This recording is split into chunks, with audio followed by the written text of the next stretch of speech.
Ju njohim me përmbledhjen javore të lajmeve. Kjo është Radio 7. Bashkimi Evropian kërkon sërish nga Kosova të krijojë një qeveri të qëndrueshme. Ambasadori i Bashkimit Evropian në Kosovë gjatë samitit të paqes dhe demokracisë deklaroi se Kosova ka bërë përparim të konsiderueshëm, por për të ecur përpara duhet qeveri sa më shpejt të jetë e mundur. We need the government here as soon as possible. We need a partner. The European Union must remain engaged, consistent and support, and we are. Our commitment to the region has deepened, not weakened. Na nevojitet një partner, Bashkimi Evropian duhet të mbetet i angazhuar, i qëndrueshëm dhe mbështetës. Dhe ne jemi, angazhimi ynë ndaj rajonit është thelluar, jo dobësuar. Bashkimi Evropian mbetet i përkushtuar për të mbështetur Kosovën në këtë rrugëtim, tha Orab. Thirrja e tij është dhe për rëndësinë e dialogut të lehtësuar nga Bashkimi Evropian ndërmjet Prishtinës dhe Beogradit si kusht për progresin drejt Unionit. European Union has been clear.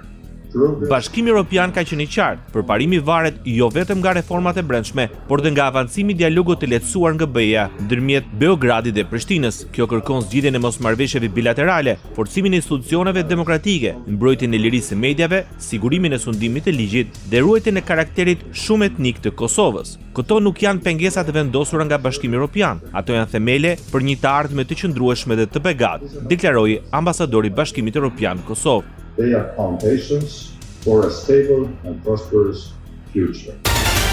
Një vit pas përpjekjeve për shkatrim të kanalit të Iber Lepensit, policia e Kosovës njoftoi sërish dëmtimin e tij.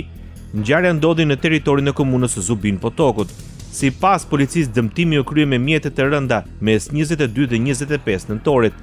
Rasti është cilësuar si azjesim apo dëmtimi pronës, ndërsa hetimet po vijojnë për identifikimin e autorëve dhe sqarimin e motiveve të ngjarjes.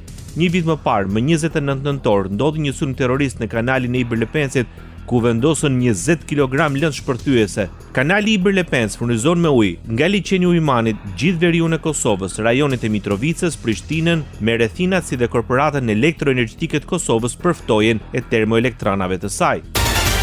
Serbia njoftoi arrestimin e një shpjestarit të ushtrisë çlirimtare të Kosovës të identifikuar me inicialet AQ. Sipas Ministrisë Serbe për Punë të Brendshme, ai dyshohet se gjatë luftës në Kosovë ka kryer vepra penale të organizimit të një grupi dhe nxitjen për kryerjen e genocidit dhe krimeve të luftës. Në njoftim pretendohet se i dyshuari në prill të vitit 1998 i është bashkuar shtabit lokal të UÇK-s për fshatin Romaj në komunën e Prizrenit dhe si pjesëtar i brigadës së 138 Agim Ramadani ka marrë pjesë në sulmin ndaj postës kufitare në Koshare në vitin 1999. Të dyshuarit i është saktuar masa e ndalimit prej 48 orësh dhe Ministria e Punëve të Brendshme serbe shtoi se në prokurorinë kompetente ndaj tij do të dorëzohet një kallëzim penal. Politik. Fillon regjistrimi i votuesve jashtë Kosovës për zgjedhjet e parakohshme parlamentare. Zëdhënësi i KQZ-s Valmir Elezi dha detaje për mënyrën e regjistrimit të votuesve jashtë Kosovës dhe se gjatë kësaj periudhe 11 ditore të gjithë shtetasit e Kosovës që jetojnë jashtë vendit mund të aplikojnë për të regjistruar si votues jashtë saj. Aplikimi mund të bëhet përmes platformës elektronike të KQZ-s ose përmes postës duke dërguar aplikimin në kutinë postare të KQZ-s në Kosovë. Procesi i regjistrimit mbyllet më 6 dhjetor, ndërsa për kuvendin e Kosovës zgjedhjet do të mbahen më 28 dhjetor. Edhe mjetet e transportit publik në Prishtinë janë të vendosura të vijojnë protestën.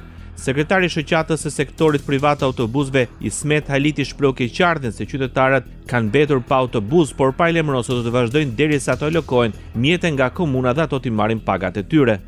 Fatkeqësisht sot është dita e tretë e protestës. Reflektim ndoshta ka pak, po mjetet nuk kanë dalë në llogari si prej muajit maj për sektorin privat të fjolla, për trafikun urban dikon 2 muaj ose muaj 3 tash vjen. Kështu si shprehim keqësordhje për rrotarët se sot s'kan transport edhe ditën e tretë.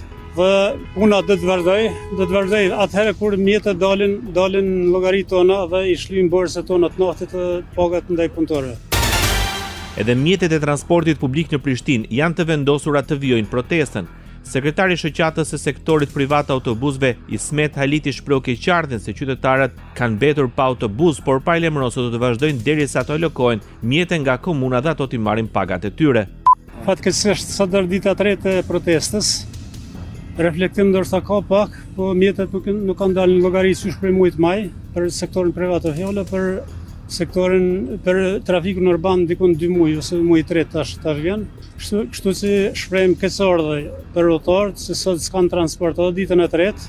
Dhe puna do të vazhdoj atëherë kur mjetët dalin llogaritë tona dhe i shlyjnë borset tona të natit të pagat ndaj punëtorëve.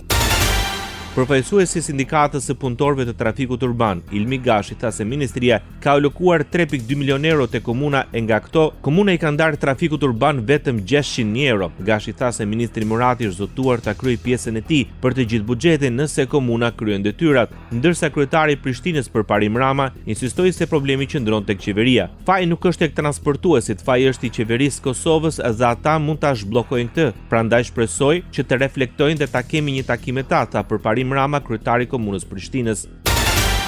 Vijon greva e punëtorëve të Radio Televizionit Kosovës. Kryetari i sindikatës Zimbin Bash në ditën e tretë protestës paralajmëroi se do të ndërmarrin veprimet e tjera nëse nuk plotësohen kërkesat e tyre. Kryetari i sindikatës së RTK-s deklaroi se nëse nuk paguhen do të bojkotojnë si fushatat elektorale, ashtu dhe ngjarjet politike. Se situata është emergjente. Andaj nuk kemi shumë kohë dhe luks të mendojmë se çfarë mund të bëhet, si mund të bëhet, zgjidhjet janë dhënë. Ka ekspert ligjor që janë të gatshëm, që kemi kontaktuar ne që mund ta ndihmojnë qeverinë nëse veç ka me dyshje se cilat janë format. Ne mundemi si sindikat me siguru një njohës ligjor i cili mund t'ju jap zgjidhje ose modele për dalë nga kjo krizë. Ndoqet për mbledhjen javore të lajmeve. Kjo është Radio 7, zëri pozitiv i qytetit.